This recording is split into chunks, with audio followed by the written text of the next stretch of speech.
Joining us for more on this is Lori Miliverta, lead analyst at the Center for Research and Energy and Clean Air, an independent research organization headquartered in Finland. He is joining us from Bangkok. Welcome to the broadcast, sir. Thank you. Good afternoon. Sir, the EU chief Ursula von der Leyen has described this legislation as a milestone. Under this, European Union carbon emissions would be reduced by 62% by 2030. It's an ambitious target. The question is it achievable?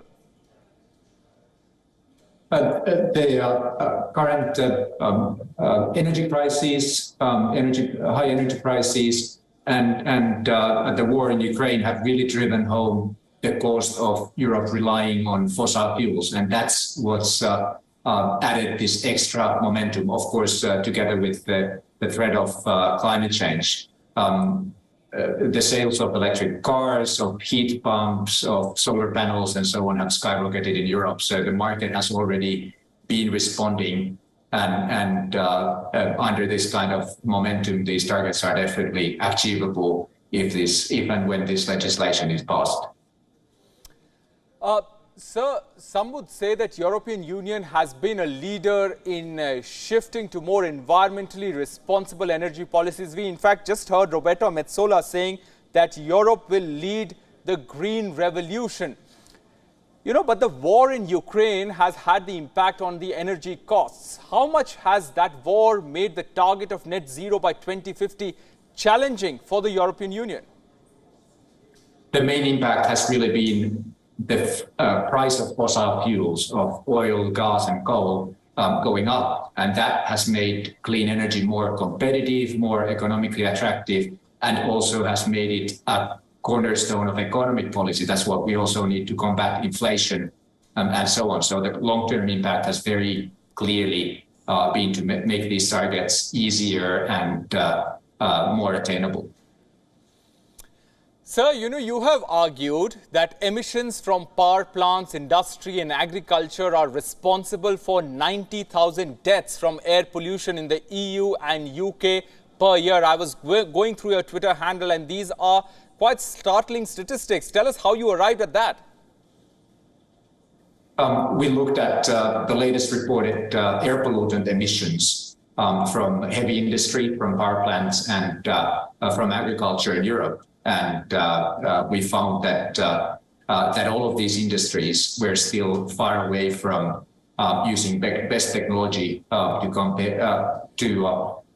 control their air pollutant emissions. And so because of this, we're seeing this 90,000 deaths. And of course, the reduction in fossil fuels and the shift to cleaner production processes in industry that this new climate legislation targets will also help significantly reduce deaths from air pollution. Sir, let me ask you this. The biggest emitter by far is China, which is greatly expanding its fleet of coal-fired power plants despite a vow to have carbon emissions peak by 2030, then reduce to net zero by 2060. US, the other big emitter, aims to reach net zero by 2050. So for us to witness any meaningful impact, China and US and all the member EU countries have to stick to their pledges. This despite the global and other geopolitical challenging.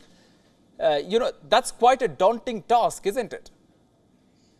What's fascinating is that, especially with this current energy crisis, it's become clear that economic success and market leadership means also leadership in clean energy technologies. So there's a race where the US is starting to get serious about developing its own clean energy industries. China has had that strategy for a long time, and now Europe is stepping up.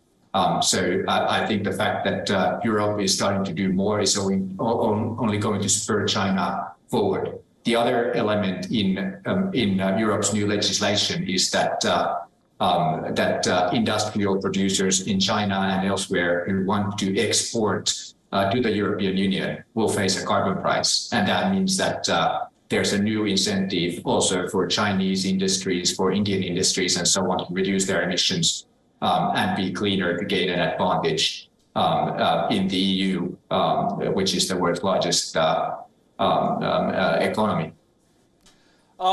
Sir, you know, under this new legislation, there would be a carbon border tax on imports, which is technically being called an adjustment. You know, tell us how will that work? And also I want to add there, you have argued on the need to accelerate clean energy investment, not just reduce the greenhouse gases, but accelerate clean energy investment. What's the roadmap to that?